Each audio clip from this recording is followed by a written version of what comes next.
On my son's wedding morning, I found my head completely shaved. My daughter-in-law's cruel act.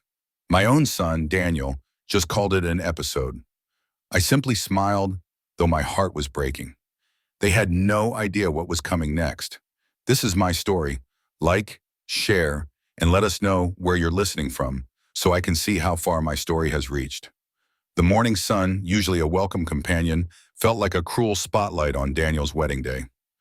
I awoke with a jolt, not from the celebratory excitement I'd anticipated, but from a bizarre, chilling sensation on my scalp. My fingers tentatively explored, confirming the unthinkable. My hair, once my proudest feature, a lustrous silver cascade I had carefully nurtured for decades, was gone, completely shorn. My head was smooth, cold, exposed. Panic clawed at my throat, threatening to overwhelm me. I stumbled to the bathroom, flipping on the light, and gasped at my reflection. A stranger stared back, eyes wide with horror, a bare scalp glinting under the harsh light. It was a brutal, deliberate act of sabotage.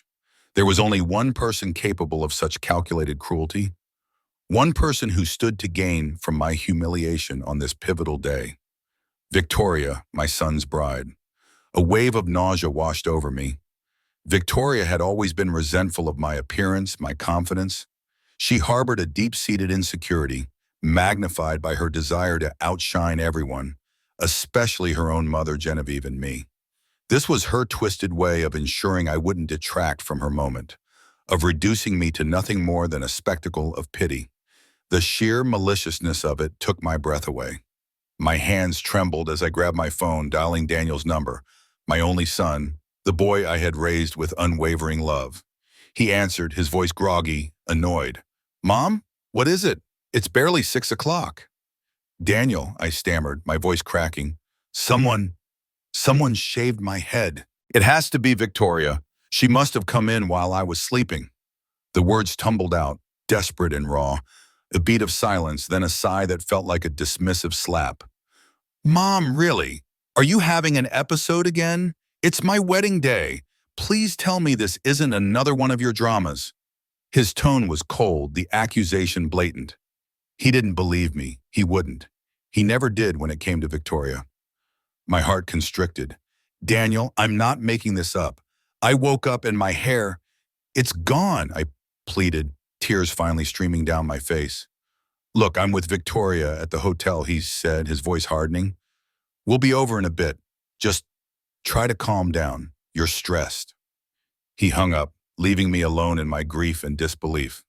An hour later, their arrival was announced by a crisp knock. Daniel walked in first, his face a mask of weary disapproval. Victoria glided in behind him, radiant in a silk robe, her long blonde hair impeccably styled even at this early hour. Her eyes widened theatrically as she saw me, her hand flying to her mouth in a practiced gesture of shock. "Eleanor, oh my God, what happened to your hair?" Her voice was laced with feigned concern, a performance designed to elicit sympathy, not for me but for her, the innocent bride dealing with a troubled mother-in-law. Daniel just stared, a mixture of exasperation and embarrassment clouding his features. "See, Mom, this is what I was talking about." "What happened?" he asked, though his tone suggested he already had an explanation, one that didn't involve Victoria's guilt. I met Victoria's gaze, my own eyes blazing with an anger so profound it almost choked me. "You know perfectly well what happened, Victoria. You did this. You came in here last night. You shaved my head." She recoiled, her face morphing into an expression of wounded innocence. "Eleanor, how could you even suggest such a thing? I was with Daniel in our suite at the hotel all night. We barely slept. We were so excited, weren't we, darling?" She turned to Daniel, her eyes wide and pleading, a silent command for him to corroborate her lie. Daniel nodded, his jaw tight. "She was with me, Mom, all night. There's no way she could have been here." His certainty was a stab to my chest. He chose her, always her. "You wanted to sabotage me," I accused, my voice trembling but firm. "You couldn't stand the thought of me looking good today, better than Genevieve, better than you. You're obsessed with being the most beautiful, the center of attention." The truth, raw and ugly, hung in the air between us. Victoria's carefully constructed facade cracked, a flicker of genuine malice in her eyes before she expertly recaptured her demure persona. A tear escaped, tracing a path down her cheek. How can you say such terrible things to me, Eleanor? On my wedding day, you're accusing me of this monstrosity? She gestured vaguely at my head. It sounds like you're jealous, Eleanor. Perhaps you're feeling neglected or envious of my happiness with Daniel. She twisted my words, painting me as the villain, the unstable, jealous mother. Daniel stepped forward, his expression hardening. Mom, that's enough. Victoria is upset. You need to apologize. And honestly, you're not making sense. Maybe you should call Dr. Peterson. You're clearly under a lot of stress. His words were a bitter poison. He found my pain, my humiliation, embarrassing. He couldn't or wouldn't see past Victoria's act. He genuinely believed she had been with him all night, that I was fabricating this entire horrific incident.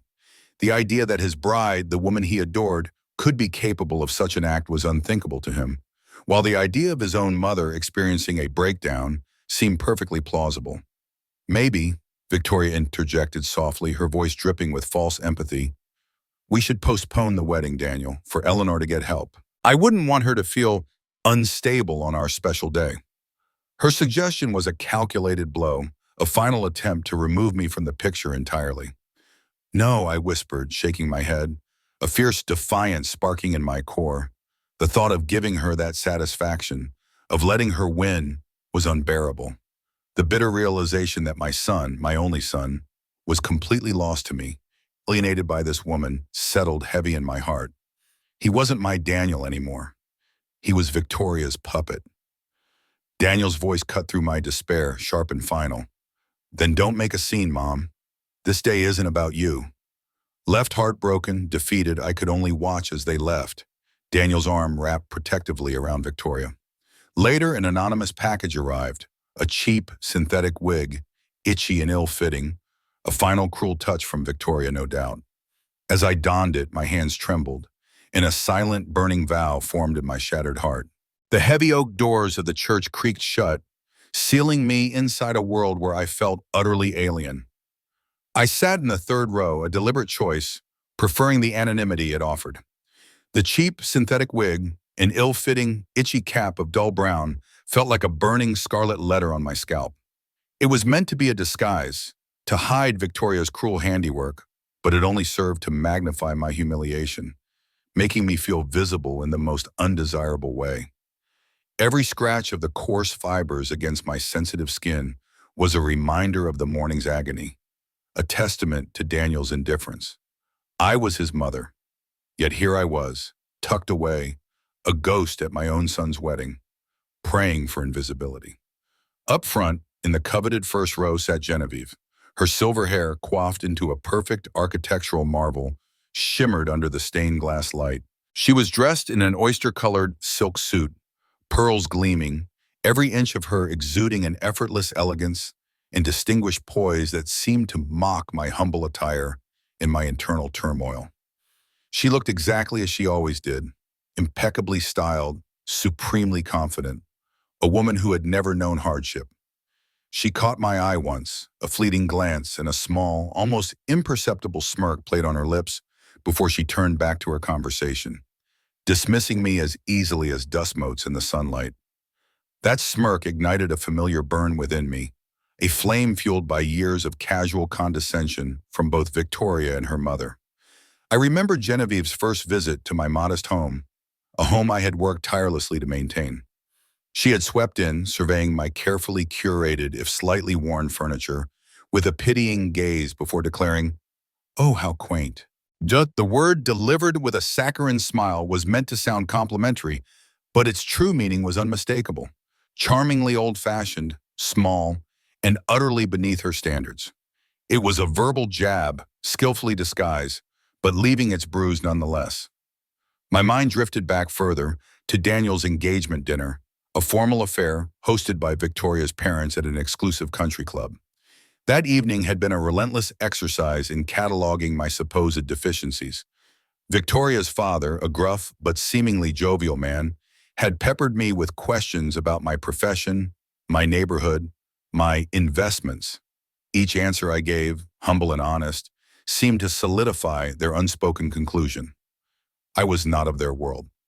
Genevieve, with subtle gestures and whispered asides to her friends, painted a picture of a single mother who had struggled, implying a lack of ambition or foresight rather than a lifetime of sacrifice. Daniel, seated between Victoria and me, had remained largely silent, occasionally offering a weak, "Mom, that's enough," when the conversation veered too close to outright insult, but never truly defending me. He seemed to shrink under their collective gaze, more concerned with their approval than with my comfort. It was during one of these painfully awkward social gatherings, about 2 years ago, that I had received the news of my sister Teresa's passing. A quiet, unassuming woman, Teresa had lived a remarkably frugal life, investing wisely and secretly. To my astonishment, she had left me her entire estate, a staggering $2 million. $2 million. I, Eleanor, the quaint and struggling single mother, was suddenly wealthy beyond my wildest dreams. But Teresa, in her dying letter, had left me a condition, a final profound piece of wisdom. "Promise me, Ellie," she had written in her shaky hand, "you won't tell anyone, not yet. I want you to truly see people, see how they treat you when they believe you have nothing. See who truly loves you, not what you possess."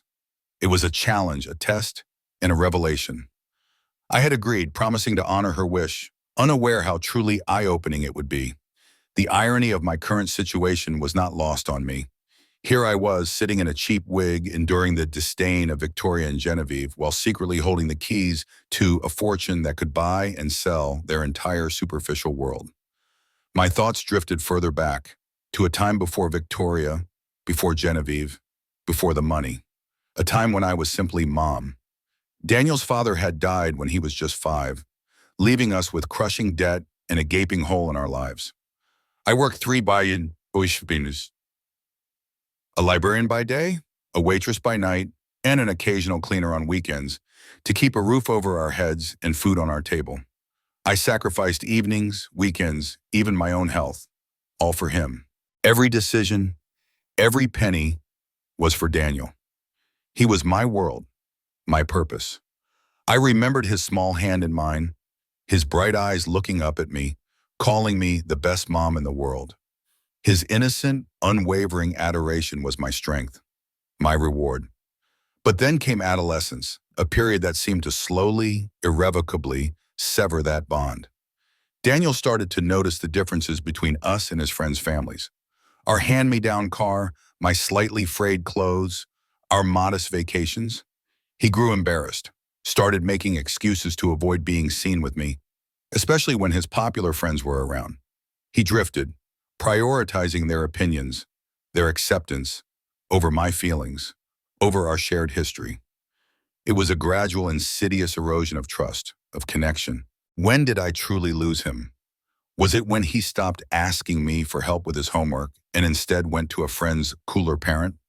Was it when he started talking about wanting to escape our small town, hinting that I was somehow holding him back? I realized now it had been tied inextricably to our financial struggles, to the practical choices I had made out of necessity.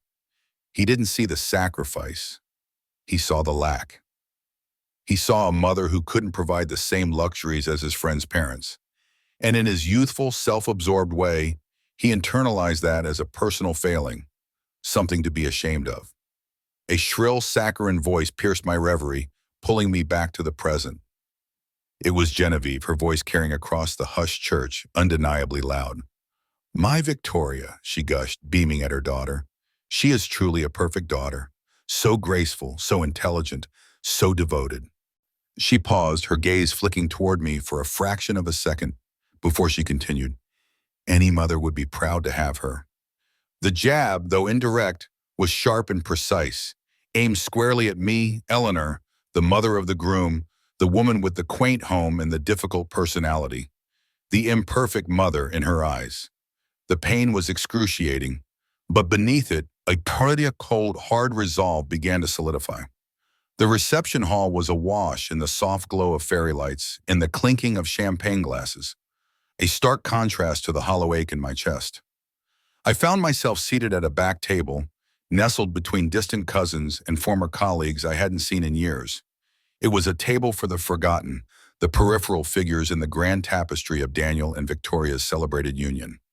The synthetic wig still chafed, a constant, irritating reminder of the morning's cruelty, and a symbol of my forced anonymity. Across the room at the head table, Victoria radiated in almost blinding joy, her hand clasped firmly in Daniel's. Genevieve, regal and self-satisfied, sat beside her, basking in the reflected glory of her daughter's triumph. A warm hand on my arm pulled me from my melancholic reverie. "Eleanor, is that really you?" I turned to see Margaret, Daniel's third-grade teacher, her face wreathed in a genuine smile. "It's been ages. You look different." But I'd recognize those kind eyes anywhere. She squeezed my arm gently. "I remember Daniel always saying you were the most dedicated mother, always there, always volunteering. He was such a bright boy and so well loved."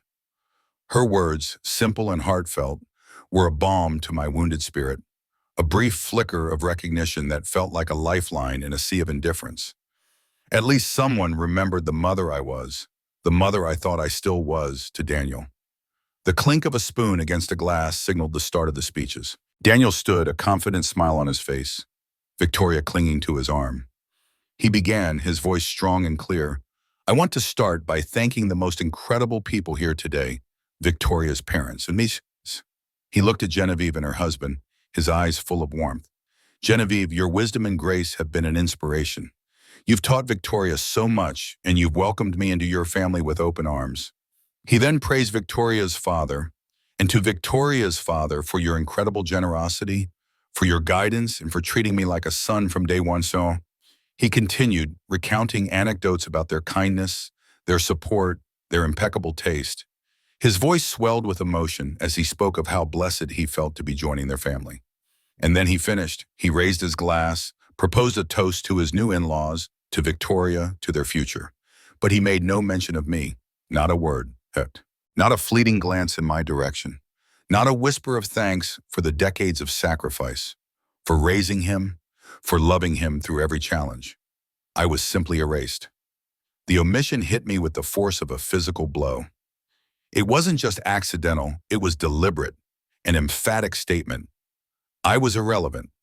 My son, my flesh and blood, had publicly disowned me. The hurt was a raw, gaping wound, but something else was beginning to stir beneath it, a cold, slow burn of anger. This wasn't just about a shaved head or a forgotten speech.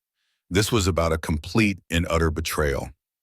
I stood up, pushing back my chair, needing to escape the suffocating joviality. "Excuse me," I murmured to Margaret, heading for the sanctuary of the ladies' room. Inside, I stared at my reflection in the unforgiving fluorescent light. The cheap wig, the tired eyes, the trembling lips. But this time, something new sparked in their depths. A flicker of resolve. Teresa's words echoed in my mind. "See how they treat you when they believe you have nothing." They believed I had nothing, and they were treating me with contempt. But I had options. I had $2 million, and I was done seeking their validation. The raw pain was still there, a constant throb, but it was now overlaid with a hardening determination. I composed myself and returned to the reception just as the giant wedding cake was wheeled out. The photographer was positioning the happy couple, and guests gathered around, eager for the ceremonial cutting.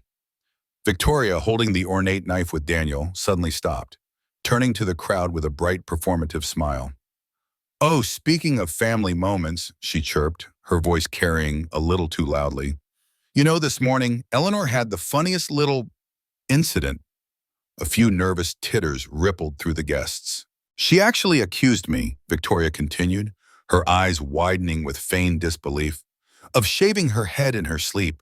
Can you imagine? I mean, darling," she squeezed Daniel's hand, "we were together all night, weren't we?" Daniel, laughing a little too heartily, confirmed, "Absolutely. Mom just gets a bit imaginative sometimes." His dismissive tone cut me deeper than any direct insult. Laughter, uncomfortable at first, then more pronounced, spread through the small crowd. They thought it was hilarious, a quaint story about an eccentric old woman. Genevieve, never one to miss an opportunity, chimed in, "Well, some women simply don't know how to age gracefully, do they? The mind can play tricks." She smiled thinly, a perfect portrait of genteel cruelty. Victoria, lowering her voice slightly but ensuring it was still audible, feigned concern. We're just so worried about Eleanor's mental state, truly. Daniel and I have even been discussing options for her. Perhaps a lovely assisted living facility, somewhere she can be looked after. We want her to be comfortable, of course. She spoke as if I were a fragile, troublesome child, a burden to be managed and discreetly tucked away. My blood ran cold. She wasn't just humiliating me. She was systematically destroying my reputation, casting me as mentally unstable, unfit to live independently. I stood frozen, a deer caught in headlights, unable to move, unable to speak. The guests' gazes, a mixture of pity and morbid curiosity, burned into me. Daniel, oblivious to the emotional massacre unfolding, was laughing nearby with his groomsmen, completely engrossed in their conversation. The pain in my chest was immense, a crushing weight. Then Victoria spotted me. She smiled, a predatory gleam in her eyes, and waved me over. Eleanor, darling, come join us. Her voice was sugary sweet, but her intent was clear. She wanted me to face the discomfort, the pity, the whispers. She wanted me to feel the full weight of my public disgrace. As I slowly made my way forward, a silent command from her, she draped an arm around my shoulder, a gesture of false intimacy. Eleanor, my dear, she cooed, we were just talking about you. You know, Daniel and I love you very much, but we think it's time for you to truly step back. Find your own path. You've been so dependent on Daniel for so long, and now that we're starting our own life, our own family, you need to find your independence. Her words, delivered with a facade of kindness, were a thinly veiled accusation, a demand for my complete withdrawal. It was manipulation at its most insidious, cloaked in concern. Genevieve, nodding sagely, added her endorsement. It's quite common, you know. Widowed mothers, especially. They often become overly attached, almost possessive. It can be a real burden on a young couple's marriage. She patted my hand, a gesture that felt more like a brand. They were not just dismissing me, they were redefining me. The mentally unstable, overly attached, burdensome mother. The perfect justification for casting me aside. The circle of guests around the cake-cutting ceremony felt less like a celebration and more like a tribunal. Victoria's false concern and Genevieve's smug pronouncements hung heavy in the air, wrapping around me like a shroud. I took a deep breath, trying to steady the tremor in my hands. I never accused anyone of anything untrue, I stated, my voice surprisingly steady, despite the tremor in my soul. The words were simple, yet they landed with a quiet force, briefly unsettling Victoria. Her smile faltered for a fraction of a second, her eyes darting away, a telltale sign of her guilt. But she quickly recovered, her feigned pity returning. Oh, Eleanor, please, don't be so dramatic. It was a bizarre claim, truly. You're just making a scene. She turned back to the guests, her eyes appealing for their understanding, for their corroboration of my unstable behavior. The subtle manipulation was masterfully executed. I looked at Daniel, hoping for a flicker of recognition, a hint of the son who once looked up to me. But his gaze was averted, his attention already back on his groomsmen, a hearty laugh escaping his lips. He was lost, completely. The realization settled deep within me, heavy and irrevocable. The last thread of hope, the fragile belief that he might see through Victoria's facade, snapped. Then a new clarity washed over me, cold and sharp. Victoria wanted me to step back. Daniel wanted me to find my own path. Fine, I would, but it would be a path they never saw coming. A path of my choosing, not theirs. You're right, Victoria, I said, my voice now calm, almost serene, a stark contrast to the storm brewing inside me. I will step back, and I will find my own path. I even managed a small, tight smile. Victoria's face lit up, a flash of pure triumph in her eyes. She thought she had won. She thought she had banished me. She had no idea. I turned and walked away from the glittering reception, from the laughing guests, from my oblivious son. I walked out of the hall, out of the building, and into the cool evening air. The itchy wig felt like a crown of thorns, a constant pricking, a reminder of the humiliation I had just endured. I got into my old car, starting the engine with a decisive turn of the key. As I sat there, the engine idling, the faint strains of celebratory music reaching me from inside, I made a firm decision. A decision that would redefine my future and irrevocably alter theirs. The very next Monday, with a sense of purpose I hadn't felt in years, I found myself in Arthur Sterling's elegant law office. Arthur, a man with a kind face and sharp legal mind, had handled Teresa's estate with quiet efficiency. He greeted me warmly, ushering me into his comfortable office. "Arthur," I began, my voice steady, "I need to make some changes to my will, specifically regarding Daniel." He nodded, accustomed to the complexities of family dynamics. "Of course, Eleanor. What would you like to amend?" "I want to remove Daniel as a beneficiary entirely," I stated, the words leaving my lips with surprising ease. A tiny tremor ran through me, a ghost of the old hurt, but it was quickly replaced by a profound sense of liberation. "I also want to establish a scholarship fund." Arthur raised an eyebrow, a flicker of surprise in his expression. "A scholarship fund? That's a wonderful idea, Eleanor. For what purpose?" "For single mothers," I explained, a small, sad smile touching my lips. "Specifically for those pursuing nursing degrees. Like my sister, Teresa, who always wished she could have pursued it, and like I once dreamed of, before life intervened." It was a quiet tribute to Teresa and a reclamation of a part of myself I had long buried. I wanted to help women who are working hard, juggling responsibilities, just trying to make a better life for themselves and their children. He scribbled notes, his expression thoughtful. "And no other provisions for family members?" he asked, his gaze gentle but probing. "No small bequests for anyone else?" I met his gaze, my resolve unwavering. "No, no provisions for any other family members. This decision comes from a place of absolute clarity, Arthur. Not from duress, not from anger, but from a clear understanding of what truly matters and where my legacy should truly lie." He nodded, understanding in his eyes, knowing that there was a deeper story behind my calm demeanor. From Arthur's office, I drove directly to Sarah Jenkins, my trusted real estate agent. Sarah, a cheerful woman with an infectious laugh, had become a good friend over the years. We had bonded over shared stories of raising sons. "Eleanor, what a pleasant surprise," she exclaimed as I walked into her office. "How was the wedding? I saw the pictures online. Victoria looked absolutely stunning." "The wedding was memorable," I replied, a wry twist to my lips. "But I'm here on a different matter, Sarah. I want to sell my house." Sarah's smile faded, replaced by an expression of genuine shock. "Your house? Eleanor, are you serious? But you love that house. You've poured your heart and soul into it. Are you sure?" "I'm absolutely sure, Sarah," I insisted. "I'm ready for a change, a big change." "A change? What kind of change are we talking about?" she asked, her concern evident.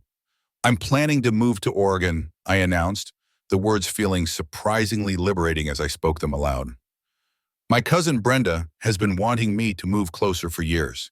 She has a beautiful little cottage near the coast, plenty of room for me. It's time for a new chapter." Sarah looked troubled. "Eleanor, I understand the desire for a fresh start, but have you discussed this with Daniel? This is a huge decision. He might be upset." I gave her a knowing smile, tinged with a hint of melancholy. "Daniel actually advised me to find my own path, Sarah. He told me it was time for me to step back and become more independent. I'm simply following his excellent advice." The irony was delicious, a bitter taste on my tongue, but also a source of quiet strength. They had handed me the blueprint for my escape, and I was going to follow it to the letter. If you're finding Eleanor's story as captivating as I am, don't miss a single moment of her journey. Make sure to like this video, share it with someone who needs to hear it, and subscribe to our channel for more powerful true stories like this one. Let's get back to Eleanor's quiet preparations. The 2 weeks following my decision were a blur of quiet, purposeful activity. My little home, once a sanctuary filled with the echoes of a life lived, became a staging ground for my escape. I moved with a focused efficiency, fueled by a potent cocktail of lingering hurt and burgeoning determination. Most of my furniture, items accumulated over decades, found new homes through local charities. The heavy, dark wood pieces, the worn armchair where Daniel used to curl up and read, the dining table that had hosted countless family dinners. They all went. I kept only a handful of things that held deep, irreplaceable sentimental value. My mother's delicate china, each piece a whisper of her gentle spirit, and Teresa's small, carefully selected collection of antique jewelry, now infinitely more precious than its monetary worth. These were not possessions, but anchors to my true past, untainted by Daniel's current life. I told no one of my impending departure, not my sparse circle of acquaintances, not even Margaret, the sweet teacher who had offered a moment of kindness. Privacy was my shield, allowing me to move unhindered, without explanation or judgment. It was liberating, an act of self-preservation. This journey was mine alone. Amidst the sorting and packing, I came across boxes filled with Daniel's childhood. Worn stuffed animals, faded drawings, school reports marked with gold stars, his first pair of tiny baseball cleats. Each item was a pang to my heart, a vivid reminder of the boy he once was, the son I had loved fiercely. It would have been easy to discard them, to purge the painful memories, but a small part of me, the enduring mother, held on to a flicker of hope. I rented a small, climate-controlled storage unit, carefully packing each box away. Perhaps one day he would want to remember. Perhaps one day he would look back and understand. The first call from Daniel that came a few days after the wedding, his voice, usually so confident, had an odd edge to it, a blend of guilt and obligation. "Hey, Mom," he began, almost hesitant. "Just checking in. How are you doing?" It was a perfunctory call, clearly prompted by Victoria's desire to maintain appearances, or perhaps his own faint prick of conscience. "I'm doing just fine, Daniel," I replied, my tone carefully neutral, betraying none of the turmoil within me. "Just taking care of some things I've been putting off."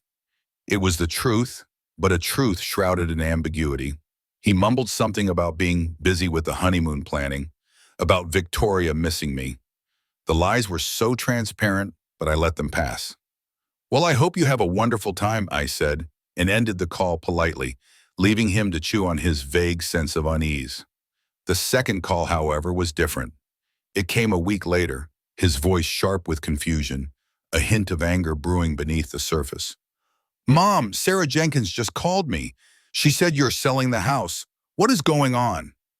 The cat was out of the bag. Sarah, bless her heart, had clearly followed protocol, informing the family contact. "That's right, Daniel," I said, my voice still calm, almost detached.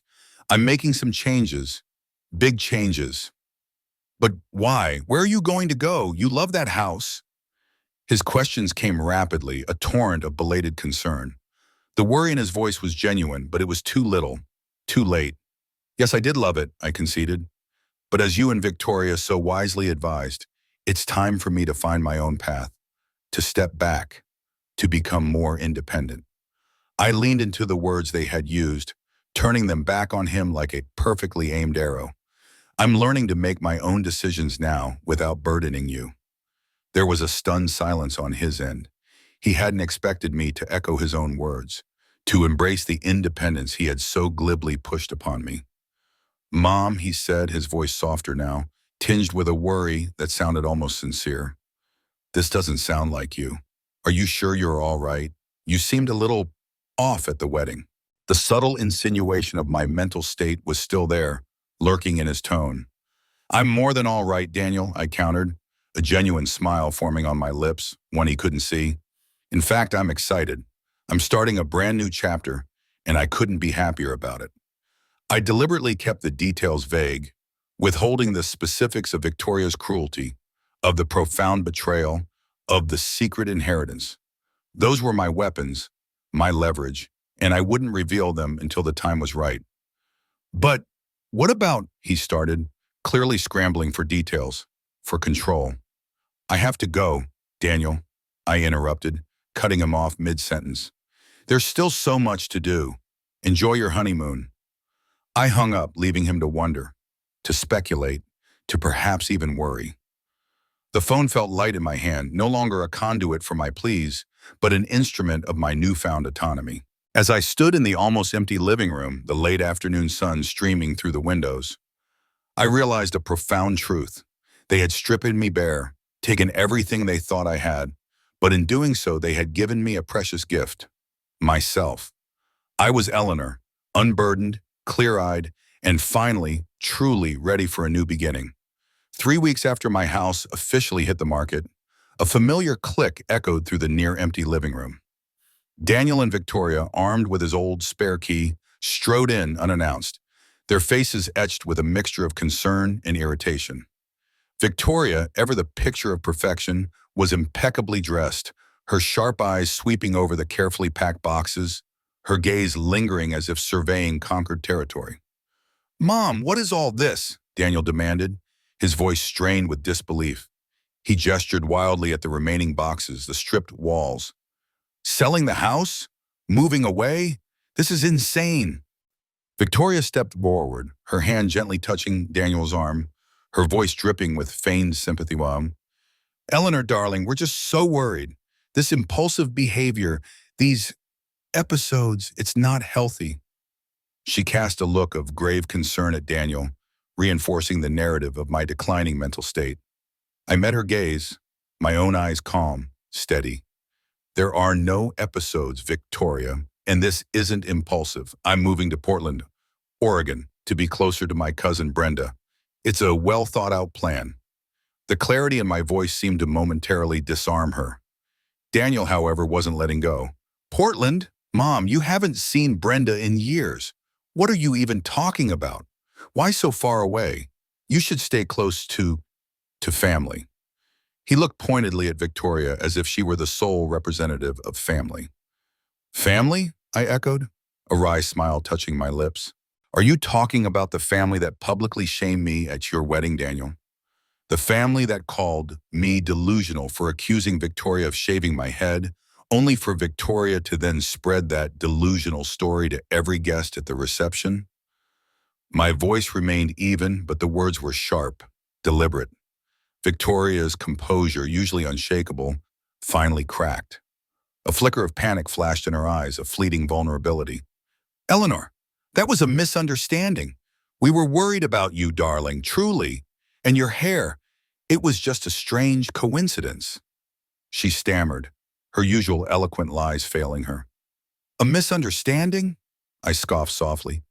"No, Victoria, I understand perfectly. You see me as a problem to be managed, a burden to be removed." My gaze shifted to Daniel, holding his eyes. "Tell me, Daniel, when was the last time you called me just to talk? Not because you needed something, not because Victoria prompted you, but because you simply wanted to know how your mother was doing." He shifted uncomfortably, his jaw tightening. He had no answer, because there wasn't one. The silence hung heavy, thick with unspoken truths. "Precisely," I continued, feeling a strength I hadn't known I possessed. "I've become an obligation. So I'm removing myself from that obligation, from your lives. You asked me to find my own path, and I am."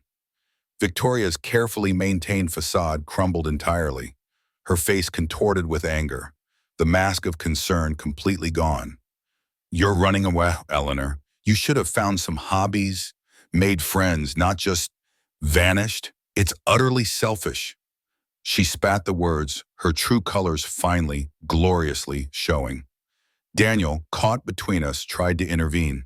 "Victoria, please, let's calm down.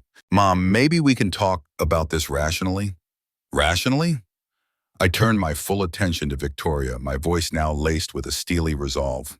"Is it rational, Victoria, to shave your future mother-in-law's head because you're terrified she might look better than Genevieve? You can't stand for anyone to outshine your mother, can you? You wanted to make sure Genevieve, your perfect mother, looked like the younger, more vibrant one, even at the cost of my dignity." Victoria gasped, a sound of pure fury. "You crazy old woman, you're a paranoid, possessive, jealous mother-in-law. And Daniel," she whirled on my son, her voice shrill, "you told me she was always like this. Obsessed with you, always complaining about how much of a burden she was, how she held you back. You told me you couldn't wait to be free of her." The words, sharp and venomous, pierced through the last fragile threads connecting me to Daniel. He stood frozen, his face pale, unable to deny her accusation. In that moment, the boy I had raised, the son I had loved, vanished completely. What remained was a stranger who had openly discussed my burden with the woman who now used it to wound me. I felt a strange sense of calm wash over me. The pain was still there, a deep, abiding sorrow, but it was now coupled with a profound clarity. "Yes, Victoria," I said, my voice barely above a whisper, yet resonating with authority. Perhaps I was possessive, perhaps I did hold on too tightly, but I understand now I am no longer the center of his universe, and I no longer wish to be. I looked directly at Daniel, my eyes filled with a grief that transcended anger. "Now both of you, get out of my house." They hesitated, shocked by my sudden, quiet command. "Get out!" I repeated, louder this time, my voice trembling with controlled power. Daniel, pale and defeated, finally took Victoria's arm and led her, fuming, out the door. The click of the lock behind them was not a sound of finality, but of release. As I stood in the silence of my almost empty home, a profound sense of relief washed over me. The charade was over. The pretending, the constant yearning for a son who was no longer there. It was all finished. I could breathe, freely, for the first time in a very long time. 6 months had passed since I left my old life behind, and the difference was astonishing. My new home in Portland, a charming cottage with a vibrant rose garden, hummed with a quiet, contented energy. My hair, once so cruelly shorn, had grown back beautifully. It was a silver-streaked bob now, stylish and easy to manage, a symbol of my renewed self-confidence. I no longer wore the itchy wig, no longer hid. My days were filled with a richness I hadn't known was possible. I joined a hiking group that explored the breathtaking trails of the Pacific Northwest, discovering a strength in my legs and lungs I'd forgotten I possessed. A lively book club stimulated my mind, and volunteering at a local children's hospital filled my heart with purpose. I was living for myself, for the first time in decades, nurturing the Eleanor I had always been, but had lost in the process of being mom. Then a familiar handwriting appeared in my mailbox, a letter from Daniel. It was his third attempt at contact since I'd moved, the previous two having been brief, somewhat formal notes from him and Victoria, full of vague well wishes. This one, however, felt different. I sat down, my heart a complex mix of apprehension and curiosity, and opened it. His words poured out, a raw confession. He acknowledged their mistakes, his complicity, and the depth of the pain they had inflicted. He wrote about Victoria, describing her as having become colder, more controlling. Their once passionate marriage was now fractured. She had issued an ultimatum, though he didn't specify what it was. The gilded cage they had built together was starting to show its cracks. He reflected on his childhood, on our past. "Mom," he wrote, "I remember when I was little, you were my monster spray. You chased away all my fears, made me feel safe. I thought I needed to escape that. I thought I resented your love, saw it as a weakness, a burden, instead of the greatest gift." The words were a bitter balm, an acknowledgement finally of the truth. He admitted Victoria had never truly understood our bond, seeing it as unhealthy, codependent. And I, he confessed, was stupid enough to believe her, to let her poison me against the one person who truly loved me unconditionally. He expressed his regret, his deep remorse. He missed me, he wrote, not just because his marriage was failing, not because he needed something from me, but because he finally understood the profound loss he had inflicted upon himself. He understood what he had given up. The letter was a testament to his awakening, a desperate plea for reconciliation. I felt a pang, a familiar ache for the son I had lost, but it was quickly tempered by the strength of my new resolve. Just as I finished reading, my phone rang. It was Brenda, her voice cheerful. "Ellie, you free for dinner tonight? My nephew Richard is in town. He's a widower, lovely man, retired teacher. I thought you two might hit it off." I smiled. Brenda, bless her heart, had been subtly trying to set me up with every eligible bachelor in Portland since I arrived. In my old life, I would have politely declined, too wrapped up in Daniel's world, too afraid to venture into the unknown. But this was my new life. "You know what, Brenda?" I said, "I'd love to." I was open to new experiences, to whatever life might bring. Later that afternoon, I sat down to write my reply to Daniel. It was not an easy letter to compose. I acknowledged his apology, the raw honesty in his words. But I also clarified my reasons for leaving, for making this profound change. Daniel, I wrote, loving you had become a destructive force in my life. It was slowly, irrevocably destroying me. I was losing myself in the constant need to please, to be approved of, to be seen by you. I explained that my new life, the peace and freedom I had found, was something I would not, could not give up. I cannot and will not sacrifice myself again, not even for you. I made it clear that any future relationship, if there was to be one, would have to be on entirely different terms. Terms where my needs, my boundaries, and my self-worth were paramount. I didn't mention the inheritance, the $2 million that had enabled my escape. Some secrets, I decided, were better kept. That evening at Brenda's cozy home, I met Richard. He was a kind man with intelligent eyes and a gentle humor.